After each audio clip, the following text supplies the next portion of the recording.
Is the government secretly driving up house prices? If you think government help is making it easier to buy your first home, this might surprise you. Right now in Australia, first home buyers are getting support like never before. Low deposit schemes, incentives, and easier entry into the market. But here's the twist. What if all this help is actually pushing prices higher, especially for people like you trying to buy your first home? Let's break it down. Over the past year, one of the biggest changes in the market has been the expansion of the 5% deposit scheme.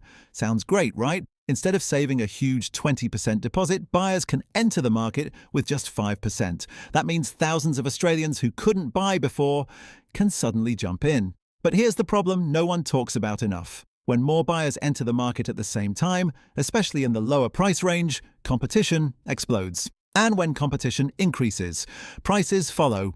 Recent data shows that entry-level properties, the kind most first home buyers are chasing, are rising much faster than higher-priced homes. We're talking around 6.7% growth at the lower end, compared to about 3.6% for more expensive properties.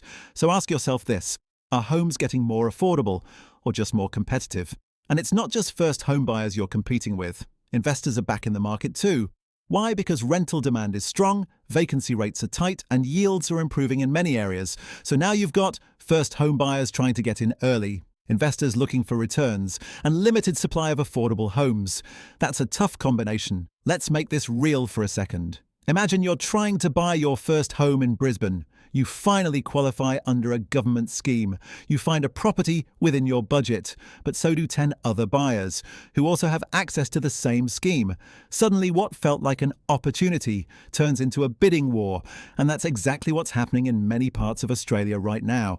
Now, don't get me wrong, these schemes aren't bad. They've helped thousands of Australians enter the property market earlier than they otherwise could. That's a big win, but they don't solve the biggest problem in Australia's housing market: supply. We simply don't have enough homes being built to match demand. So when you increase demand without increasing supply, prices go up. It's basic economics, but it has real consequences for everyday buyers. Here's what most people misunderstand. Getting into the market is easier than before, but actually securing a property, that's becoming harder, because now you're not just trying to save a deposit, you're trying to win in a highly competitive market. So what does this mean for you as a first home buyer? First, don't assume government support automatically makes things cheaper. In many cases, it just changes how the game is played. Second, be prepared for competition. If you're buying in the lower price range, you need to move fast, stay informed, and have a clear budget. And third, think long term. Even if prices feel high right now, getting into the market, if you can afford it, still puts you ahead of rising rents and future price growth. Now, here's my honest take. The government is trying to help, but without fixing supply, these schemes will continue to push demand higher. And that means pressure on prices isn't going away anytime soon. So the real question isn't just, can I buy? It's, how do I compete smartly in this market? To wrap it up, yes, the first home buyer schemes are helping people enter the market, but at the same time, they're increasing competition and in many cases pushing entry-level prices even higher.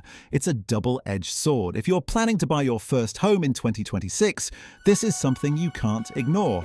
And in my next video, I'll break down which Australian cities are actually giving first home buyers the best chance right now, because not all markets are the same.